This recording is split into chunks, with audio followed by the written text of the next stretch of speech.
Khi người phụ nữ đi khám thai, bị gia đình cô nàng mưu mô ức hiếp đến mức ra xì dâu, cảnh sát quay đầu lập tức đưa bọn họ đi. Tiết tập trước, Chu Diêu lập tức được sắp xếp bác sĩ vào phòng bệnh mới. Hứa Mỹ Dương và Khúc Thục Nam cả hai đều sợ hãi tột độ. Đến lúc này mới kịp phản ứng lại. Hứa Mỹ Dương run rẩy, vừa rồi tôi không có đẩy cô ta. Tôi đã nương tay rồi. Tôi không hề đụng vào cô ta. Khúc Thục Nam thì ngồi bệt xuống ghế. Thôi xong rồi. Di ơi, anh tưởng Triệu sẽ không tha cho chúng ta đâu. Trong phòng khám, bác sĩ giúp Chu Diêu cầm xì dâu trước, lại tiến hành siêu âm một lần nữa. Hôm nay cô đã làm siêu âm rồi à? Môi Chu Diêu hơi trắng bệch. Gật đầu, là bác sĩ Mỹ Dương làm cho tôi. Lực tay hơi mạnh. Da của Chu Diêu trắng. Hứa Mỹ Dương của thật đã ra tay nặng. Vết đỏ trên bụng trông rất rõ ràng. Thật nhìn khá đáng sợ. Bác sĩ và Vương Huệ nhìn nhau. Không ai nói lời nào. Đều là bác sĩ nên trong lòng đều hiểu rõ. Vương Huệ tức chết đi được. Không ngờ Hứa Mỹ Dương lại là loại người như vậy. Cũng trách bản thân không ngờ đến tầm này. Lúc này trong lòng càng thêm khó chịu. Vẫn còn may, cảm xúc của thai phụ dao động quá lớn. Chỉ là bị động thai thôi. Em bé không sao. Nhưng thời gian tới cô phải nằm viện để theo dõi. Ngoại trừ đi vệ sinh thì hạn chế đi lại. Vương Huệ đỡ Chu Diêu xuống giường. Lần trước tới kiểm tra, nói là thai nhi phát triển chậm. Có vấn đề gì không ạ? Chuyện này cô không cần lo lắng. Có rất nhiều nguyên nhân. Hơn nữa máy móc trong bệnh viện cũng không chính xác đến thế. Chỉ có thể đưa ra số liệu tham khảo tương đối thôi. Chỉ cần thai nhi phát triển hoàn thiện thì những cái này đều là vấn đề nhỏ. Tôi hiểu nỗi lo của một người lần đầu làm mẹ, nhưng cũng nên tin vào quy luật đào thải tự nhiên. Thả lỏng tâm trạng tĩnh dưỡng cho tốt. Chu Diêu cuối cùng cũng yên lòng. Bác sĩ dặn dò thêm vài câu, rồi để cô về phòng bệnh truyền dịch. Anh Diêu, em yên tâm. Hôm nay là chị Huệ đưa em đến. Chuyện này chị Huệ sẽ lo đến cùng. Chị nhất định sẽ đòi lại công bằng cho em. Chu Diêu gật đầu. Hứa Mỹ Dương của thật cần phải trả giá đắt. Loại người độc ác như vậy không xứng đáng làm việc ở nơi thiêng liêng như bệnh viện. Vương Huệ sắp xếp cho cô xong liền đùng đùng nổi giận bỏ đi. 11 giờ sáng, Chu Diêu đang thiêu thiêu ngủ trên giường bệnh. Khi tỉnh dậy, bỗng nhiên có một bàn tay lớn đặt lên vai. Tỉnh rồi à, có muốn uống nước không? Còn chỗ nào không thoải mái không? Tưởng Triệu nhìn khuôn mặt nhỏ nhắn tái nhợt của cô, trên mặt đầy vẻ xót xa. Chu Diêu thấy anh vẫn còn đang mặc quân phục, đoán là chưa tan làm đã vội chạy tới đây. Không có, hay là cứ uống một chút đi. Để tôi rót cho cô. Anh và Khúc Thục Nam chỉ là quan hệ từng xem mắt thôi sao? Chu Diêu không nhịn được mà hỏi. Phải. Anh định xử lý chuyện này thế nào? Hiện tại họ đều đang ở đồn cảnh sát. Cô muốn xử lý thế nào? Cứ công sự công biện đi. Được, nghe theo cô. Tưởng Triệu xoa xoa đầu cô. Ngủ thêm một lát đi. Bác sĩ nói hiện tại cô cần nghỉ ngơi. Tôi ra ngoài một lát, Tiểu Lưu đang ở cửa. Có chuyện gì cô cứ gọi cậu ấy là được. Chu Diêu kéo tay anh định đi hỏi, anh có thấy khó xử không? Tôi là cha của đứa bé. Tôi làm những gì mình nên làm. Trong cục cảnh sát, Hứa Mỹ Dương và Khúc Thục Nam đã bị nhốt vào trong cục. Ở đại sảnh có Khúc Minh và vợ là Hứa Mỹ Vân đang ngồi, cùng với em rể Dương Văn Đào. Khúc Minh kể lại chuyện đã xảy ra cho hai người nghe sơ qua một lượt. Sao em không tin được là em gái em và Thục Nam lại vô duyên vô cớ ra tay với cô ta chứ? Chắc chắn là cô ta ra tay trước. Em gái em và Thục Nam mới đánh trả lại thôi. Dương Văn Đào không nói một lời, chỉ biết thở dài thườn thượt. Tôi và Hứa Mỹ Dương sống với nhau bao nhiêu năm nay. Tôi hiểu cô ấy nhất. Chắc chắn lại là cái miệng rẻ tiền của cô ấy. Nói bậy bạ cái gì đó. Nếu không thì một thai phụ đang yên lành sao lại ra tay. Hơn nữa cũng vì những tranh cãi vụn vặt này. Hứa Mỹ Dương đã bị khiếu nại mấy lần rồi. Khúc Minh không nghe vợ nói nữa. Dù anh cũng không tin con gái mình lại ra tay đánh người, nhưng sự thật là mọi người đều đã thấy rồi. Em nói ít đi vài câu đi. Bây giờ quan trọng nhất là bảo lãnh em gái và con gái ra khỏi cảnh sát. Lát nữa các chỉ huy Tưởng thì thái độ nhận lỗi tốt một chút. Tưởng Triệu đi cùng Vương Huệ tới. Nếu cả hai nhà đã đến đông đủ, tôi xin nói qua về tình hình cụ thể, xem hai gia đình định xử lý thế nào trước đã. Cảnh sát đứng bên cạnh nói. Khúc Minh mấy lần định nói lại thôi. Hồi con gái và cậu ấy xem mắt, tôi với tư cách là người cha cũng biết và ủng hộ. Cũng không cần nhờ người thăm dò cậu ấy. Tưởng Triệu tuổi trẻ tài cao, dám nghĩ dám làm. Ở độ tuổi của cậu ấy mà lên tới vị trí chỉ huy này thì chỉ đếm trên đầu ngón tay. Chưa kể hai người tình cờ gặp nhau ở bệnh viện. Con gái từng giúp cậu ấy xử lý vết thương, tiếp xúc đơn giản. Chàng trai này chín chắn, vững vàng. Chỉ là không ngờ người ta không ưng con gái tôi. Dù nối tiếc nhưng chuyện tình cảm cũng không can thiệp được. Khúc Thục Nam thì bám giết không buông. Nhưng lúc đó Tưởng Triệu vẫn là thanh niên độc thân, nên tôi cũng ủng hộ con gái theo đuổi hạnh phúc. Ai ngờ bây giờ mọi chuyện lại thành ra thế này. Cảnh sát nói xong, ngước mắt nhìn mấy người một cái, sau đó đi ra ngoài.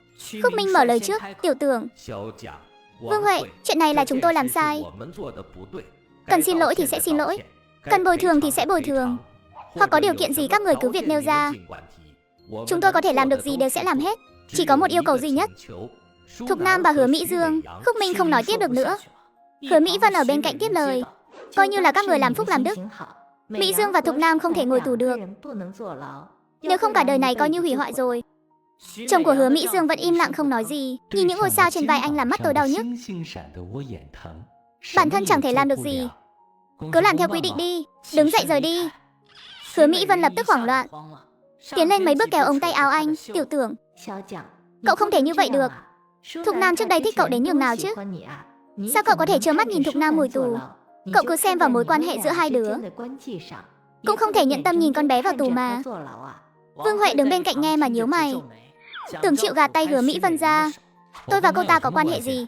Bà nói cho rõ ràng xem, chỉ vì cô ta thích tôi nên mới có thể ra tay đánh vợ đang mang thai của tôi sao? Tôi đã cảnh cáo đồng chí Khúc rất nhiều lần. Tôi là người đã có gia đình. Bảo cô ta tránh xa tôi ra một chút, lẽ nào như vậy vẫn chưa đủ sao? Nói cách khác, rõ ràng biết cô ta thích tôi, mà chuyện lần này lại xử lý mập mờ không rõ ràng, thì vợ tôi bên kia sẽ nghĩ thế nào? Cô ta thích tôi là chuyện của cô ta.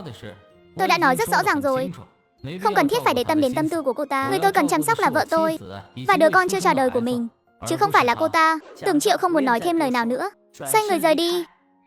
Khúc Minh cúi đầu biết rằng chỗ Tưởng Triệu là không thể thông qua được rồi. Hứa Mỹ Vân vẫn chưa bỏ cuộc, nói với Vương Huệ ở bên cạnh: "Chị Huệ, cầu xin chị giúp Thục Nam với. Con bé còn chưa kết hôn, không thể để lại vết nhơ này được. Nếu không cả đời này coi như hỏng bét." Vương Huệ không hài lòng với những lời bà ta vừa nói. "Đến giờ mà em vẫn chưa hiểu rõ tình hình sao? Điều em nên làm nhất lúc này không phải dùng tình cảm đơn phương của Thục Nam để uy hiếp Tưởng Triệu, mà là đi xin lỗi Chu Diêu một cách chân thành nhất. Người phụ nữ vì đánh thai phụ mà bị nhốt vào đồn cảnh sát. Gia đình cô nàng mưu mô đến tận cửa xin lỗi nhưng bị từ chối. Quay đầu liền bị bệnh viện đình chỉ công tác. Tiếp tập trước. Ngày thứ 3 Chu Diêu nằm viện. Người nhà họ Hứa đưa Khúc Thục Nam đến đồn cảnh sát bên kia. Do Khúc Thục Nam của thật là lên can ngăn, không có ra tay đánh người. Cảnh sát đến bệnh viện tìm Chu Diêu để xác minh. Chu Diêu nói đúng sự thật. Ngày hôm sau Khúc Thục Nam được thả ra, nhưng Hứa Mỹ Dương vẫn còn ở trong cục chờ xử lý theo quy trình. Vợ chồng Khúc Minh đưa Khúc Thục Nam đến phòng bệnh. Tưởng Triệu lặng lặng đứng bên cạnh giường không nói lời nào. Khúc Minh lên tiếng trước: "Đồng chí Chu, cảm ơn cô đã làm chứng cho đồn cảnh sát. Tôi đưa con gái đến chính thức xin lỗi cô." "Không cần cảm ơn, tôi chỉ nói sự thật thôi. Cũng không có ý định giúp ai hay thiên vị ai cả." Hứa Mỹ Vân ở bên cạnh nắm tay con gái, âm thầm quan sát người phụ nữ trên giường. Đây là lần đầu tiên tôi đối mặt trực tiếp với Chu Diêu trong lời đồn này. Không thể phủ nhận là cô ta của thật rất xinh đẹp. Lúc này ngồi trên giường bệnh, dáng vẻ yếu đuối, quyến rũ đó khiến người ta nhìn vào không nhịn được mà thấy xót xa. Nhưng thì đã sao chứ? Cũng chỉ là một người phụ nữ dựa vào chút nhan sắc mà leo lên vị trí này thôi. Em gái lần này có ra khỏi cục cảnh sát được không? Phải xem người phụ nữ này có chịu buông tha không đã. Dù sao đi nữa, lần này cũng là do chúng tôi mới khiến đồng chí Chu phải nằm viện. Về chuyện này chúng tôi chân thành xin lỗi. Trước qua mọi này mong cô đừng chê."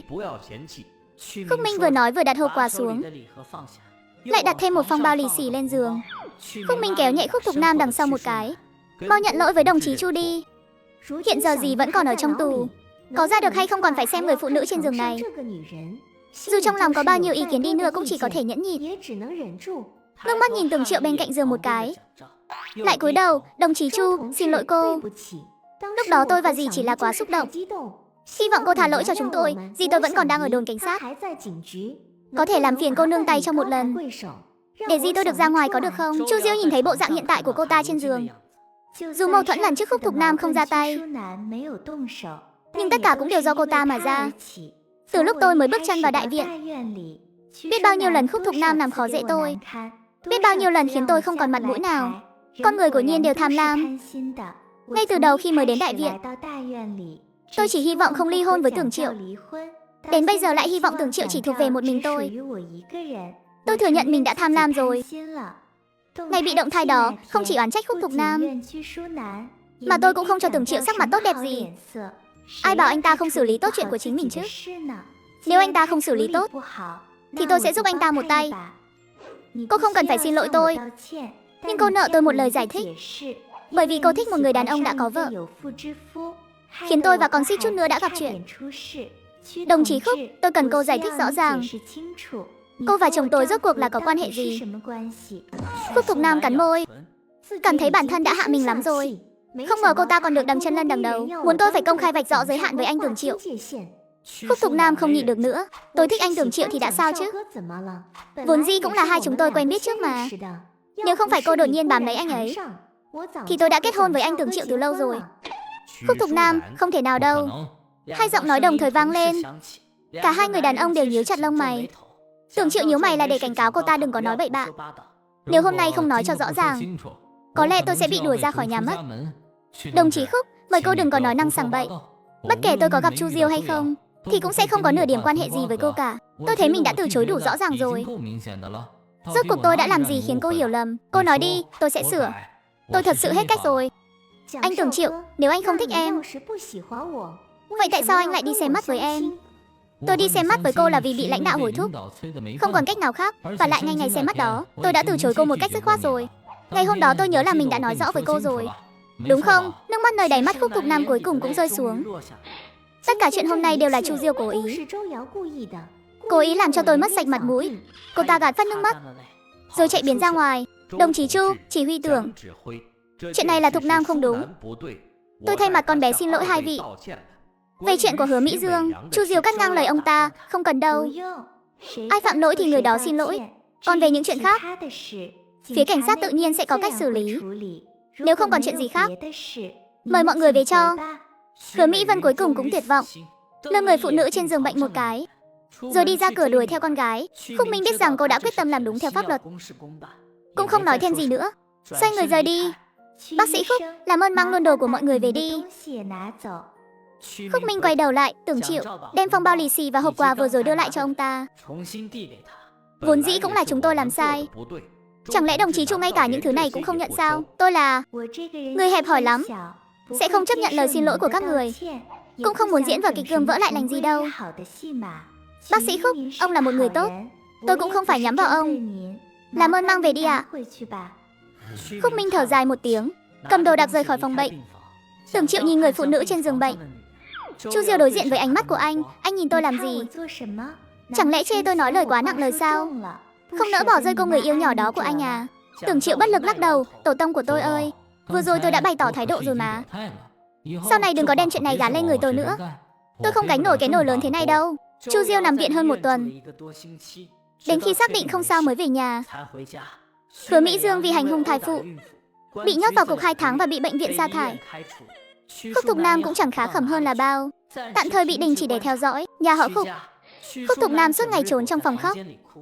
Hứa Mỹ Vân nhìn không nổi nữa, khuyên nhủ cô, con à, chuyện này đã qua rồi thì vẫn phải hướng về phía trước thôi. Đợi vài ngày nữa con cứ đi làm bình thường, đừng nghĩ ngợi nhiều chuyện khác nữa.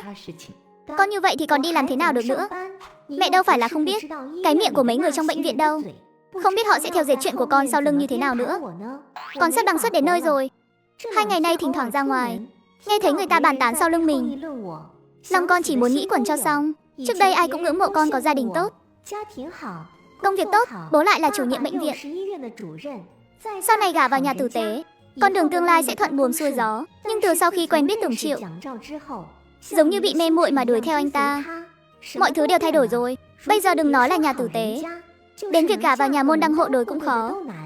Bởi vì nhà môn đăng hộ đối sẽ không chọn một người ra tay đánh đập thai phụ làm vợ đâu. Cho dù con có giải thích thế nào rằng mình chỉ là lại gần để can ngăn, thì cũng vô dụng thôi. Đây là lần đầu tiên con thấu hiểu thế nào là miệng đời đáng sợ.